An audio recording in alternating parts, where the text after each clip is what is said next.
The word contemporary really can confuse people. Some people think it's modern. Other people don't really quite know if it's really modern or is it something else. And what I like to remind people about contemporary, including the cat, is that contemporary is a current state of affairs. What is currently in fashion, in vogue, your function, your design. Now, sometimes contemporary can sometimes look a little traditional. Other times it can strike you as very modern, but it's really just sort of the moment, and how and what you place with it will determine whether or not a rug is contemporary. Our hands art key is a traditional Greek key design, and in the right space, it can look incredibly modern. Paired with very traditional furniture or millwork, it will look more modern.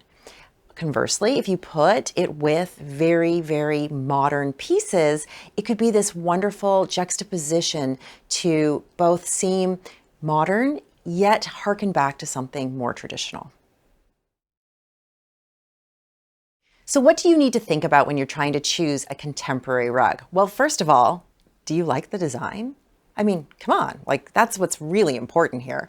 Second of all, you've got to look at what kind of furniture you have, what fabrics you have, colors, artwork, things that are in the space. Now, if you have a very traditional home, I myself live in an 1856 Victorian, so I have a very traditional envelope, but in my own home, I have very contemporary modern furniture, more boxy lines, some really sleek curves. So my rug choice can go between extremely traditional or I can go very modern.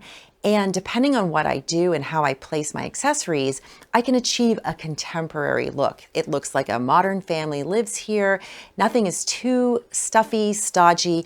And when you find that right balance, you feel it. You know sometimes when there's something missing, and sometimes it's just adding either more of a modern element or more of a traditional element to achieve a beautiful contemporary balanced space. Now, as a designer, I would argue that all of our rugs could be used in a contemporary design or space. However, the ones that I think really stand out as easy, breezy, you can take it to the bank, are Naoshima. Even though it's a Japanese-inspired design, the waves and the pattern has got a wonderful movement to it. So that's wonderful in any space, especially if you would like to change the way you kind of enjoy and envision the space. The waves really move the room and can be really well done with minimal or very modern furniture. I would argue, again, that our Hands Art Key is a wonderful contemporary rug. It plays this wonderful Greek key, but it's not done in a traditional design. It's not uniform. It's more of a broken key, if anything. And again, it moves your eye around the room. There's a lot of quiet space. The design is just simple geometry, simple lines. But, you know, the way that the keys actually float on the rug keeps your eye moving and actually makes the walls push out, which is a really great tip if you're working in a small contemporary space. Modern classics. I mean, everyone wants to buy pieces in their home that have significance to them personally, but they also want them to sort of stand the test of time. And I think that our rugs really speak to that modern classicism.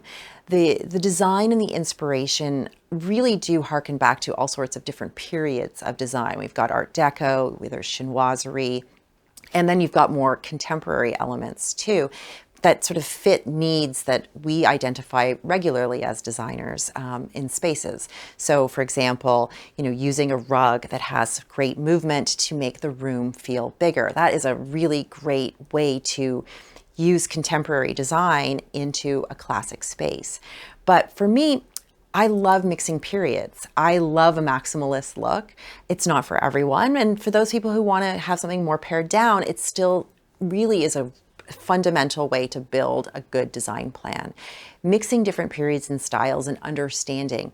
When I was in design school, I remember spending a semester on the history of furniture, and I learned about Louis 15, and then Louis XVI, which became a Regency style. And then, it jumps over to the pond, the war happens, Art Deco is all the rage. And then we got to like modern designers like a Barbara Barry. And you could actually draw a line right back to Louis XVI because all of it was based on a classic shape or element, and then it was just updated and done in a more modern way. Hers being more of a modern take on Art Deco, and consequently theirs more of a modern take on Louis XVI. And so those wonderful threads, when you kind of get to understand the provenance of a design or piece of furniture or a period that you're really interested in, you can start to pull in more elements like rugs. I think of our Ludo tile. While it was Japanese inspired outside of a pagoda, I also see a huge nod to Gio Ponti, Italian mid-century design, his tile work, his patterning. It's very similar. And in some of the colors we've actually included in our rugs were a direct nod and homage to Gio Ponti. And when you're trying to mix and match these design styles, a rug is a perfect way to harmonize and really drive that point home and add that extra luxe to the point that you're trying to make.